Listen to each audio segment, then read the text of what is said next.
Hello students. इस video में हम आर्हेनियस इक्वेशन को मैथमेटिकली डिटेल में समझने की कोशिश करेंगे। तो चलिए स्टार्ट करते हैं। हमने पढ़ा है कि आर्हेनियस इक्वेशन कुछ इस तरह से दिखता है। यदि हम आर्हेनियस इक्वेशन के दोनों तरफ नेचुरल लॉग लें और लॉग की प्रॉपर्टीज को यूज करके इसे सिंप्लीफाई करते हैं तो हमें आर्हेनियस इक्वेशन का कुछ यह एक्सप्रेशन मिल जाता है। यदि हम नेचुरल लॉग को कॉमन लॉग में कन्वर्ट करते हैं तो हमें मिलता है log of rate constant is equal to minus of activation energy divided by 2.303 into R into 1/t plus log of Arrhenius factor. कभी कभी क्वेश्चंस में हमें लॉग के और 1/t के बीच में ग्राफ प्लॉट करने को बोलता है। यदि हमें लॉग के और लॉग टी के बीच में ग्राफ प्लॉट करना है तो इस इक्वेशन को हमें स्टैंडर्ड इक्वेशन से कंपेयर करना पड़ेगा, और यदि हम इसे स्टैंडर्ड इक्वेशन से कंपेयर करते हैं तो यह एक स्ट्रेट लाइन आता है जिसको हम कुछ इस तरह से दिखा सकते हैं।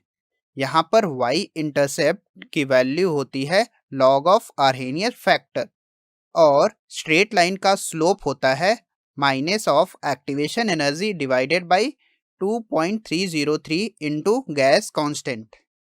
इस ग्राफ की हेल्प से हम यह भी कह सकते हैं कि जैसे जैसे टेम्परेचर की वैल्यू बढ़ेगी रेट कांस्टेंट की वैल्यू भी बढ़ेगी, क्योंकि टेम्परेचर की वैल्यू बढ़ने पर 1/t की वैल्यू घटेगी और जैसे जैसे 1/t की वैल्यू डिक्रीज कर रही है log k की वैल्यू इंक्रीज हो रही है।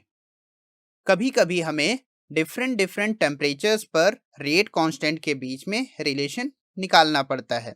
तो चलिए देखते हैं आर्हेनियस इक्वेशन को यूज करके डिफरेंट टेम्परेचर पर रेट कांस्टेंट को कैसे निकालते हैं।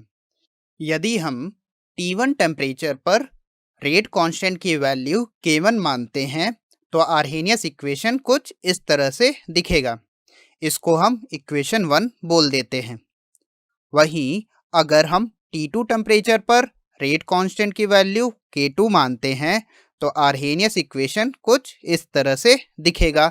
इसको हम इक्वेशन 2 मान लेते हैं।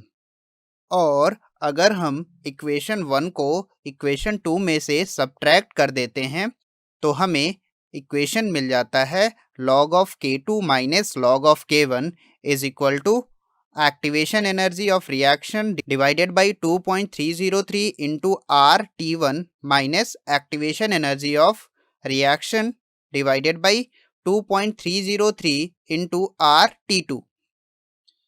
इसको अगर हम लॉग की प्रॉपर्टीज को लगाकर फर्दर सिंप्लीफाई करते हैं तो हमें फाइनल एक्सप्रेशन मिल जाता है log K2 by K1 is equal to activation energy divided by 2.303 into R into T2 minus T1 divided by T1 into T2।